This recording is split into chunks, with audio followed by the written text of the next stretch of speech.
What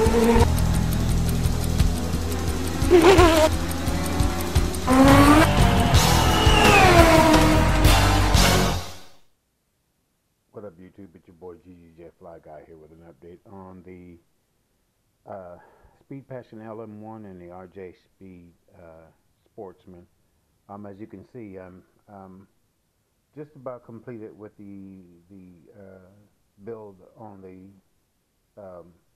Speed Passion. Got it together, got the motor mounted, got the servo mounted. Pretty decent build. A lot of small fiddly parts, but other than that, I mean, it's a pretty decent build. I will say one thing though on this car: the turnbuckles that come with this car are a joke. Even going by the book, setting up by the book, and adjusting them out to try to get the wheels straight was a joke. They're just too small. But luckily, I had a set of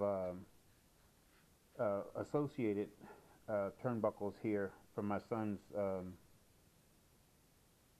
two-wheel drive buggy. So I use those just to get this thing, just to get it going,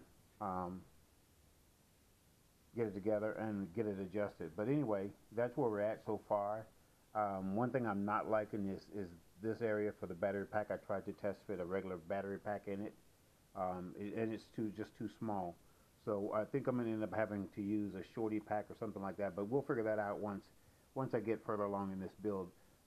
Get the body done, get the electronics, the rest of the electronics mounted, and then see what we need to do as far as the battery goes. But that's where we're at on this one. Over here on the Sportsman.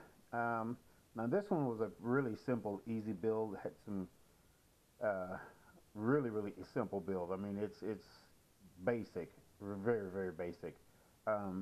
One thing I did find out about this Sportsman though was once you get the frame together, as you can see, this frame is kind of a box-shaped frame.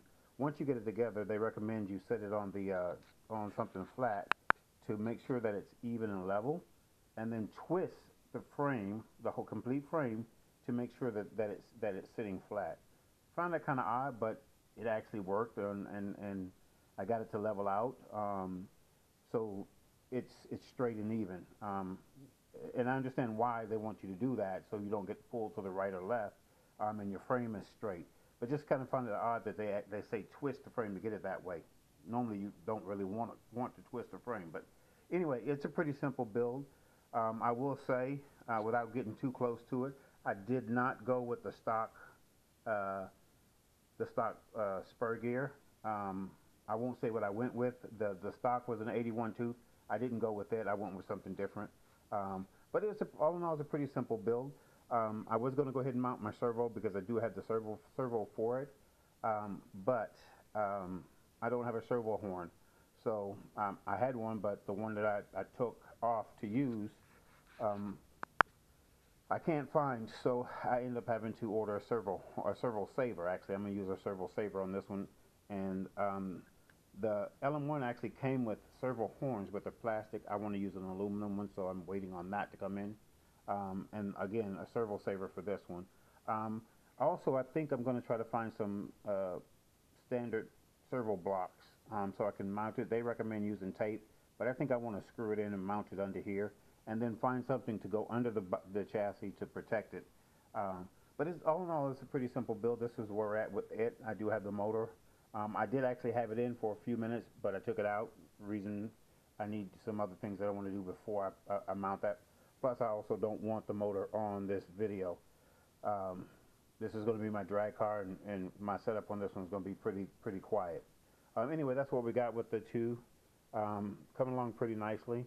Next time you guys see them, they should be ready to go. Should have the bodies painted and everything. Anyway, that's what we got. Rate, comment, subscribe. It's your boy GGJ Fly Guy. We're signing out.